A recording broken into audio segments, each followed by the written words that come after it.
If this doesn't scream my name, I don't know what does. Sarah J Maas is blessing us with the 3rd book in the Crescent City series. Pew, pew, pew, pew. And she is not only trying to find her sister, but bring her back from the dead.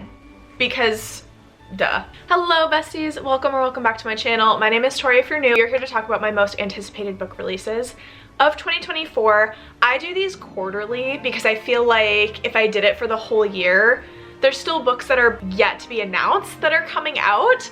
So this is going to be January through March. I hope that you're excited. If you are, please be sure to give this video a big thumbs up, subscribe to my channel. Let's talk about some books.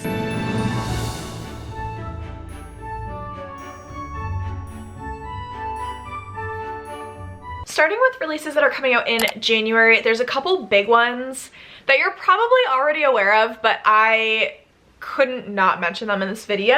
Sarah J Maas is blessing us with the 3rd book in the Crescent City series. Pew, pew, pew, pew. House of Flame and Shadow.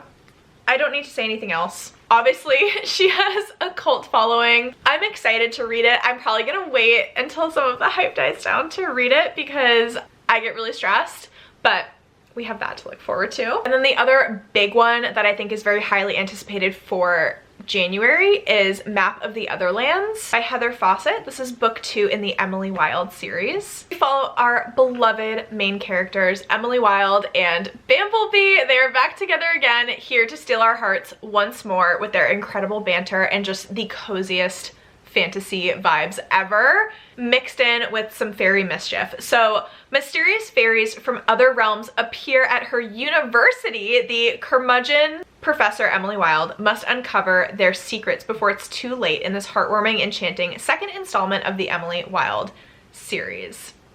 I don't think I need to say anything else because we're familiar with these characters, with this book. Emily Wilde. Now, for one that you might not have heard about, but it absolutely deserves to be on your radar, we have Feybound by Sarah L. Arifi, January 23rd to be exact. This is a high fantasy queer fae. I literally cannot wait. Obviously, it's a fantasy romance, and I just hope that this book gets some hype, even though it's coming out like very close to the 3rd book in the Crescent City series. So our main character's name is Yirin, I believe. She's a warrior in the Elven army and she has known nothing but violence her whole life. Her sister Lettel is trying to make a living as a diviner, seeking prophecies of a better future when a fatal mistake leads to Yirin's exile. They're both forced into terrifying wilderness beyond their borders. There they encounter the impossible. The Fae court. The Fae haven't been seen for a millennium, but now Yirin and Lettel are thrust into their seductive world, torn between their loyalty to each other, their elven homeland, and their hearts. Y'all, I love a sibling dynamic. I love a sister dynamic. This is a very interesting like crossover between elven lore and Fae lore. I'm here for it. Then I have 2 YA horrors. I feel like in January, I always dip back into my YA horror bag. It's been a while since I've read horror, but I do love it so much. And we have some very exciting releases coming out. If you were a fan of House of Hollow, our girly pop is releasing a new book. Crystal Sutherland is coming out with The Invocations. I think that's how you say it. This is a seductive, witchy thriller where both men and demons lurk in the shadows. Girls refuse to go quietly into the night. Already say less. Zara Jones believes in magic because the alternative is too painful to bear, that her sister was murdered by a serial killer and there is precisely nothing she can do to change it. Our main character hates feeling powerless, so she decides to do whatever it takes, even if it means participating in the occult, to find what happened to her sister. And she is not only trying to find her sister, but bring her back from the dead, because duh. Jude Wolfe might be the daughter of a billionaire, but she's also undeniably cursed. After a deal with a demon went horribly wrong, her soul is now slowly turning necrotic. Flowers and insects die in her wake, and monstrous things come to taunt her at night. If Jude can't find the right someone to fix her mistake, she fears she'll die very soon. Enter Amir Brian, the solution to both Zara and Jude's predicaments. I don't know about y'all, if you read House of Hollow, you know that Crystal Sutherland has such a unique storytelling and unique creepiness. Also the cover, kind of a slay. And the last one that I have for January, it's another YA horror like I mentioned, but this title is interesting. There was a choice. A choice was made with this title. I'm very curious to see why. It is called My Throat an Open Grave, and it is by Tori Bovalino. It comes out on January 23rd. And this is one of those summaries that you read it and you're like, I still have really no idea what this is about, but I'm just intrigued because it's a young adult fantasy paranormal horror. It also has retelling thrown in here because it's a labyrinth-inspired horror.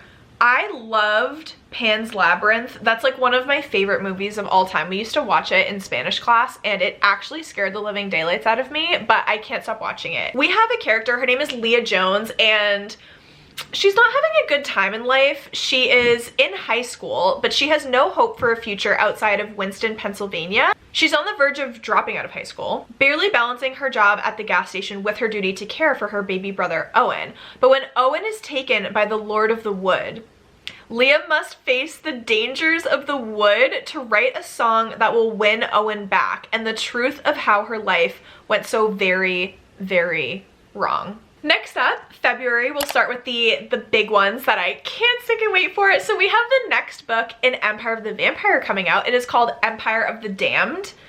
I feel like this book release is not getting enough hype because objectively, when I read this book in 2022, I think, this is one of the best, most well-written books I have ever read. If you want a vampire story and a vampire world where vampires are not romanticized and they're depicted as monstrous, cruel villains that want to take over the world, and you're looking for like a very dark, emotional, impactful book. The other thing about these books is that they have fan art like in them because Jay Kristoff likes to incorporate that for the reading experience, and I've never loved anything more. He very sneakily just like announced it a couple months ago. We had no idea when we were getting the second book, and then all of a sudden he was just like, oh yeah, by the way, besties, it's coming out on February 29th, and we were like, okay. The other thing that I'm a little shooky about by this book release is that Empire of the Vampire is a chunky book. It's like 700, a little over 700 pages.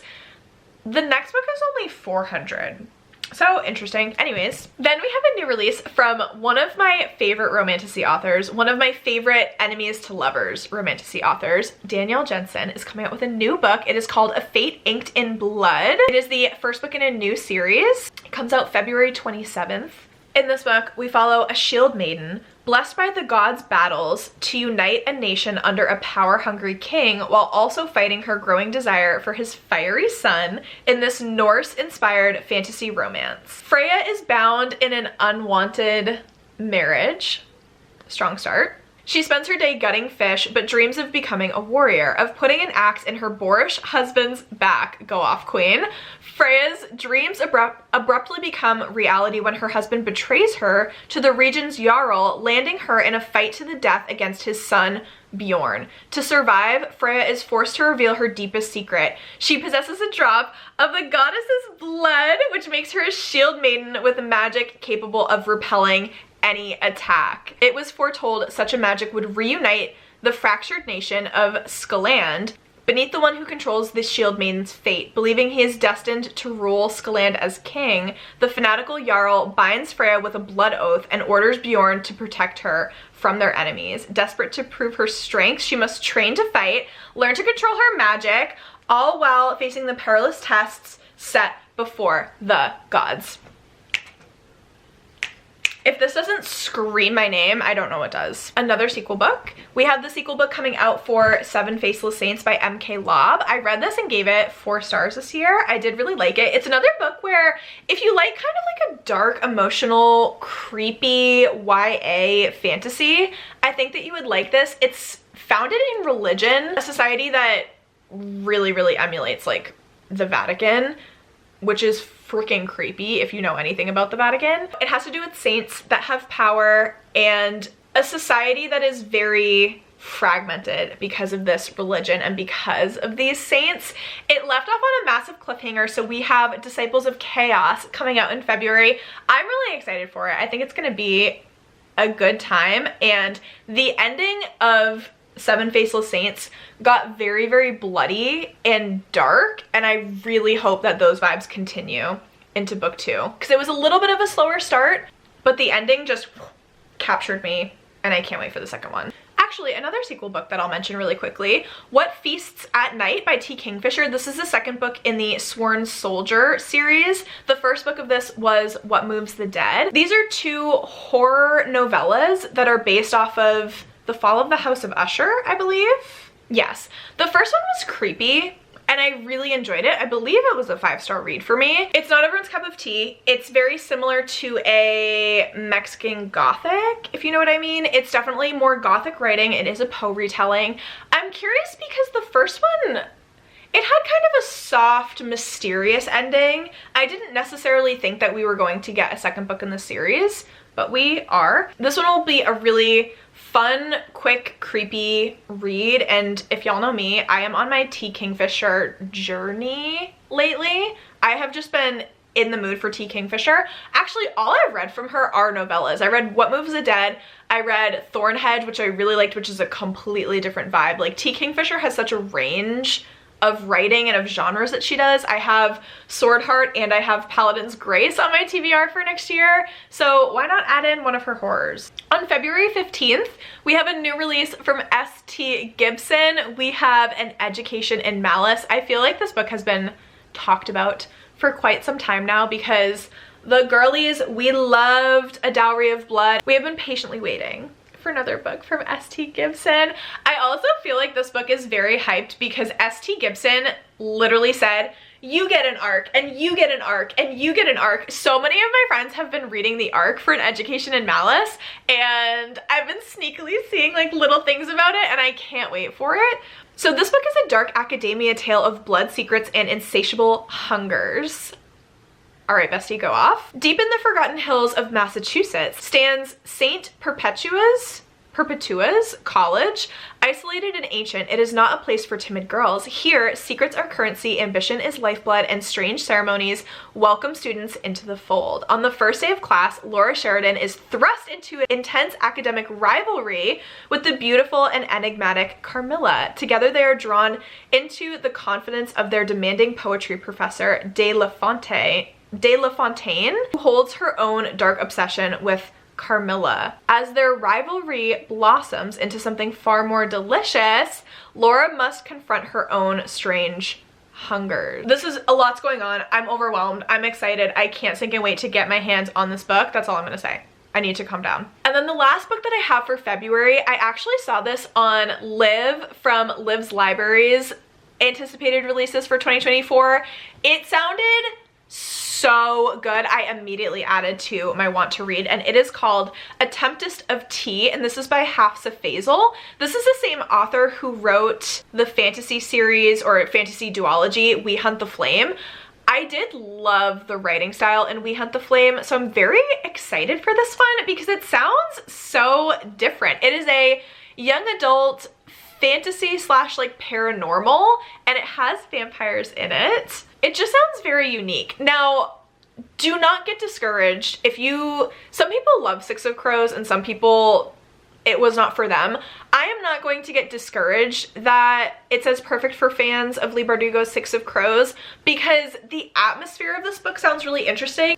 It's also giving Peaky Blinders vibes, if that helps anything, and helps push away the thoughts of like Six of Crows, but those two atmospheres lend kind of well to each other. Arthi Casimir is a criminal mastermind and collector of secrets. Her prestigious tea room transforms into an illegal blood house by dark, catering to the vampires feared by society. But when her establishment is threatened, Arthi is forced to strike an unlikely deal with an alluring adversary to save it, and she can't do the job alone. Calling upon a band of misfits, Arthi formulates a plan to infiltrate the dark and glittering vampire society known as Ethereum, but not every member of her crew is on her side, and as the truth behind the heist unfolds, Arthi finds herself in the midst of a conspiracy that will threaten the world as she knows it. It sounds very high stakes. If you like a heist setup, this will be for you. And then I only have 2 for March. The first being the finale book in the A Touch of Darkness series. It's A Touch of Chaos.